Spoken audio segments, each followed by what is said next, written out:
Listen carefully. This is not a message you stumbled upon by chance. If this reached you, it means a spiritual sequence has already been activated.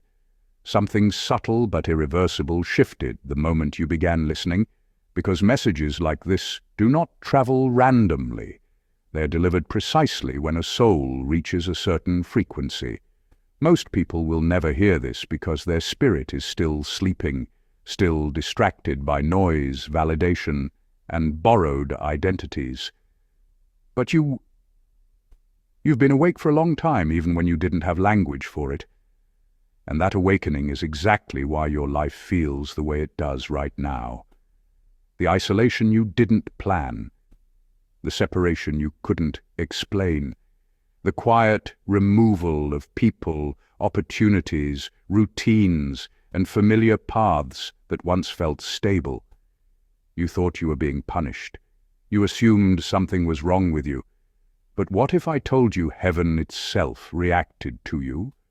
Not because you rebelled, not because you disobeyed, but because you broke divine rules without even trying. You didn't mean to stand out.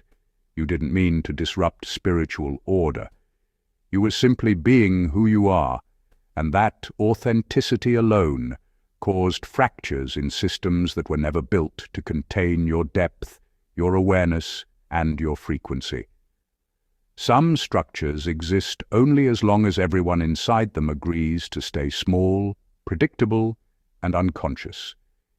The moment you stopped shrinking, those structures could no longer hold. That's when the pruning began. People drifted. Doors closed without explanation. Silence replaced noise. And it felt cruel at first, like abandonment. But in truth, it was protection. You were being removed from environments that would have delayed you, diluted you, or demanded that you betray your own knowing just to belong. Isolation is not rejection when it's divinely assigned. It is recalibration. In solitude, your senses sharpened. You stopped absorbing other people's opinions and started recognizing patterns. You learned to read energy without words. You noticed who felt safe and who felt threatened simply by your presence. That wasn't loneliness trying to break you. That was training refining you. Because there comes a point where a soul becomes too aware to be surrounded by unconscious influence, too potent to move freely without consequence, too aligned to remain in misaligned spaces. So things were removed quietly, almost mercifully, before they could damage you. Before we go any further, if this message resonates, comment, "I am chosen to anchor this moment." Like the video so this message reaches others under protection. Subscribe, because what's coming next will explain everything you've been sensing but couldn't name. Understand this clearly. Nothing has gone wrong. The collapse you witnessed around you was not failure. It was clearance. What remains now is clarity, and clarity always comes before elevation. Now let's dive deeper. Point 1. Why your loneliness is not a mistake, but a divine lockdown. Your loneliness didn't start randomly. It began the moment your spirit matured beyond your environment, the moment your inner awareness outgrew the emotional and psychological limits of the spaces you were placed in. Chosen ones are not isolated because they are flawed or socially incapable. They are isolated because their frequency disrupts systems built on unconscious behavior. When you walk into a room, something shifts. You don't need to speak, explain, or announce yourself. Your presence alone exposes what people try to hide from themselves. Motives surface, insecurities activate, masks feel heavier. And on a spiritual level, that kind of exposure makes you dangerous to environments that rely on illusion to function. This is why heaven does not allow unfiltered access to something powerful. Anything potent is protected, contained, and refined before it is released. So, distractions were removed. Friends faded without explanation. Relationships collapsed without closure. Familiar voices that once surrounded you went silent, not to punish you, not to wound you, but to protect what was being formed inside you. You were placed in solitude so your discernment could sharpen without interference, without emotional noise, and without the constant pull of other people's projections. And that's why during this phase, something changed in you. You started seeing through people effortlessly. Conversations felt transparent. Compliments sounded hollow. Apologies felt rehearsed. You could feel lies before words were even spoken. You sensed envy hiding behind smiles and tension behind friendliness. That wasn't paranoia. That wasn't trauma. That was training. Solitude recalibrated your nervous system. It taught you to trust your internal signals instead of external validation. It slowed life down enough for patterns to become visible. You learned who drained you, who mirrored you, and who feared you without ever saying your name. You stopped chasing connection and started observing energy. And in that stillness, your intuition grew louder than opinions. You began to recognize that not everyone is meant to walk with you, and that access to you is a privilege, not a default. This season wasn't about isolation for isolation's sake. It was about refinement, about stripping away emotional dependencies so your perception could become clean and accurate. What felt like abandonment was actually containment. What felt like loss was actually alignment. You weren't being left behind. You were being set apart, prepared for environments where your presence won't expose people by accident, but by purpose. Point 2. The accidental rule you broke without knowing it. There is an unspoken divine rule written into the architecture of existence itself. Power is meant to remain unconscious until its appointed time. Most people move through life asleep to their own capacity, following inherited scripts, emotional reflexes, and social permissions without ever questioning their origin. But you broke that rule, not through arrogance, not through defiance, but through awareness. You became self-aware too early. You started asking questions others were too comfortable to ask. You noticed patterns where others accepted explanations. You felt the weight of conformity and quietly stepped out of it, not loudly, not dramatically, but inwardly. You refused to conform emotionally. You stopped reacting on command. You learned to observe before responding. You detached from validation, not because you were cold, but because you realized approval was a leash. You didn't worship attention or perform for acceptance. And in spiritual terms, that is rebellion, even if rebellion was never your intention. Awareness itself is disruptive. It destabilizes systems built on unconscious compliance. Heaven noticed, not because you were perfect, but because awareness accelerates destiny. The moment you stopped needing permission to be yourself, the system lost its grip on you. Control weakened. Predictability vanished. And when control dissolves, resistance always follows. That's when the delays began to stack. Doors that should have opened easily became heavy. Timelines stretched without explanation. Opposition became irrational. People reacting to you with intensity that didn't match your actions. Not because you were doing something wrong, but because you were no longer readable. You stepped outside the script they expected you to follow. And systems do not attack what they can control. They attack what they cannot predict. Your awareness disrupted the rhythm they relied on. You moved differently. You saw through emotional manipulation. You stopped negotiating your worth. That kind of consciousness creates friction in a world designed for sleep. So the resistance wasn't punishment. It was confirmation. The delays weren't denial, they were recalibration. When destiny accelerates ahead of schedule, reality pushes back to test stability. And the fact that you're still standing means the awareness didn't crush you. It trained you. What felt like isolation was insulation. What felt like opposition was pressure-forging precision. You didn't step outside the script by accident. You stepped out because you were never meant to play a background role in a story that requires presence, clarity, and timing. Point 3. Why people turned cold without explanation? You didn't change, your position did. When your spirit outgrows someone, proximity becomes uncomfortable for them. They can't explain it, so they withdraw. They project. They misunderstand you on purpose. Chosen one often experiences sudden abandonment with no closure. That's because the separation is spiritual, not emotional. Heaven removed access quietly to avoid unnecessary damage. If those people had stayed, they would have either drained you or been exposed by you. Either way, chaos would follow. So heaven intervened. Point 4. The protection phase disguised as loss. What looked like loss was actually containment, not punishment, not delay, not abandonment, but precision.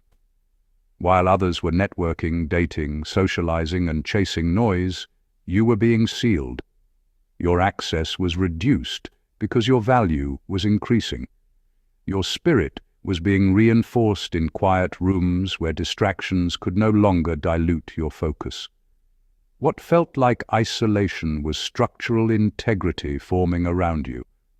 Your intuition recalibrated because it finally had silence to speak clearly. When the world went quiet around you, your inner signal grew louder. You started noticing patterns instead of personalities. You began reading energy before words. That shift was not accidental. It was training. Your tolerance for nonsense dropped because discernment replaced survival. You no longer needed to entertain chaos just to feel connected. That's why small talk exhausts you now. It demands energy without offering truth. It fills space without offering meaning. Shallow environments feel unbearable because your nervous system no longer resonates with performance or pretense. You weren't becoming anti-social, you were becoming precise. Precision requires limits. Precision requires fewer inputs. Precision requires containment. Heaven narrowed your field on purpose so you would stop leaking power into places that could never sustain you. This season stripped away excess so alignment could become unavoidable. Every door that closed reduced interference. Every connection that faded removed distortion. What remained was clarity. You learned the difference between attention and alignment, between companionship and assignment. You stopped confusing movement with progress.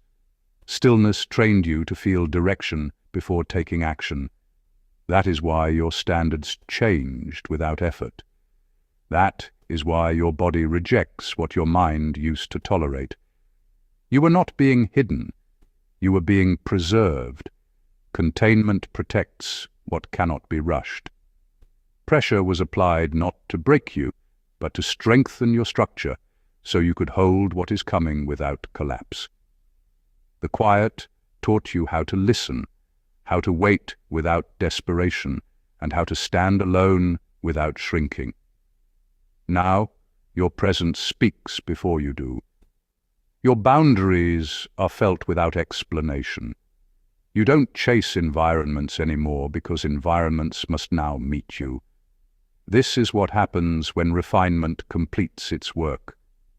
The world did not move ahead of you. You were moved inward so you could emerge accurate, stable, and untouchable. Point 5. Why your life felt delayed while others advanced. Chosen ones are delayed on purpose, not because they are behind, not because they missed an opportunity, but because they are being timed with precision. Premature exposure would have crushed you under weight you weren't meant to carry yet, so heaven slowed the sequence. Doors didn't close randomly, they sealed themselves gently. Relationships stalled because the wrong attachments would have diluted your focus. Career momentum paused because success without internal structure would have broken your spirit. Plans dissolved because they were too small for the version of you being assembled. This wasn't sabotage, punishment, or bad luck. This was insulation. You were placed in a holding pattern where noise faded, illusions fell apart, and your nervous system learned stillness. In that silence, discernment sharpened. You learned how to move without validation, how to listen without reacting, and how to see intention before words. While others rushed forward collecting fragments, you were being trained to move once, clean, decisive, irreversible. That delay rewired your patience, strengthened your boundaries, and stripped away dependency on external timing. You were taught to trust alignment over urgency. That's why your progress feels invisible to outsiders. It's happening internally where foundations are laid, not celebrated. And when your breakthrough arrives, it will not creep in politely. It will arrive fully formed. It will look sudden, dramatic, and almost unfair to those who didn't see the years of quiet recalibration. One moment stillness, the next momentum. One clean motion instead of a series of recoveries. That is why nothing could rush you. That is why shortcuts were denied. That is why the delay protected you from half measures and misfires. When it happens, you won't be catching up. You'll be stepping into position exactly on time, exactly as intended, carrying a stability that can hold what's finally being released to you. Point 6. The moment heaven collapsed around you. Heaven doesn't collapse in panic. It collapses in recalibration. When someone like you appears, someone who cannot be controlled through fear, validation, or dependency, systems must reorganize. That's why things around you feel unstable. Not because you are unsafe, but because you don't fit corrupted frameworks. You carry correction energy, and correction always creates friction before alignment. Your presence exposes weak structures without you saying a word. Environments built on manipulation, emotional leverage, or false authority begin to malfunction when you enter, because your spirit does not respond to their signals. You are not reactive. You're not programmable. You move from an internal axis that cannot be hijacked, and that alone forces a reset. People sense it before they understand it. Some feel drawn, others feel threatened, but everyone feels adjusted. What you are experiencing is not resistance to you as a person, but resistance to the truth you embody. You are a living contradiction to systems that rely on confusion to survive. That's why relationships shift, routines break, and doors close without explanation. The old pathways cannot hold your weight anymore. Heaven is not punishing you by removing stability. It is removing misalignment. This phase feels chaotic because recalibration always looks like collapse from the inside. The noise, the delays, the sudden endings are not signs of failure. They are signs of an upgrade in spiritual architecture. You are being repositioned into spaces that can sustain your frequency without distortion. Anything that required you to shrink, doubt, or dilute yourself had to fall away. You are not here to be managed. You are here to correct trajectory.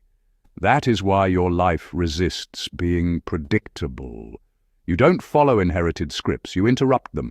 Your nervous system has been trained through isolation and pressure to remain calm where others panic, to see clearly where others grasp, to stand still while false urgency burns itself out. That training was intentional. Heaven does not waste suffering, it engineers perception. What feels like instability is actually precision. The recalibration happening around you is matching external reality to your internal alignment. Once the friction finishes its work, clarity replaces chaos, order replaces noise, and you will realize nothing was breaking randomly. Everything was adjusting to finally make room for you to move forward without resistance. Point 7. What happens next for the chosen one? This phase doesn't last forever. Silence is always followed by clarity, even when it feels endless while you are inside it. Isolation is never the punishment people think it is. It is the recalibration. When the noise falls away, when distractions are removed, something sharper begins to form within you. You start noticing what you once tolerated. You begin recognizing patterns that were invisible before. You hear yourself again, not the version shaped by expectations, survival, or compromise, but the core version that was always meant to lead. This season is not erasing you. It is refining you with precision. Every quiet moment is teaching you restraint. Every lonely stretch is building emotional discipline. You are learning how to stand without leaning, how to observe without reacting, and how to exist without seeking validation. That is why you won't return to who you were. You cannot. That version of you belonged to a different level of awareness. What emerges from this phase is someone calmer, more exact, and energetically untouchable. You move with intention now. You speak less, but every word lands. You no longer chase connection, because alignment recognizes itself without effort. The people meant for you will not need convincing. They will feel your presence before you announce it. Conversations will flow without explanation. Respect will be offered without demand. Opportunities aligned with you will arrive clean. No force, no exhaustion, no bargaining. Doors will open because your energy matches what's behind them, and quietly, without you lifting a finger, those who doubted you, dismissed you, or chose distance will begin to feel the weight of your absence, not through punishment, not through revenge, but through contrast. They will realize the stability you provided, the calm you carried into rooms, and the grounding effect of your presence that they took for granted. Your absence will reveal what your presence once held together. And you will not need to explain yourself when that realization arrives. You will already be elsewhere, aligned, steady, and moving forward without resistance, because this phase did exactly what it was meant to do. If you're still here, this message was meant to find you. Comment, "I am chosen again to seal this understanding." Stay grounded, stay observant. And remember, what felt like abandonment was actually divine protection in its purest form.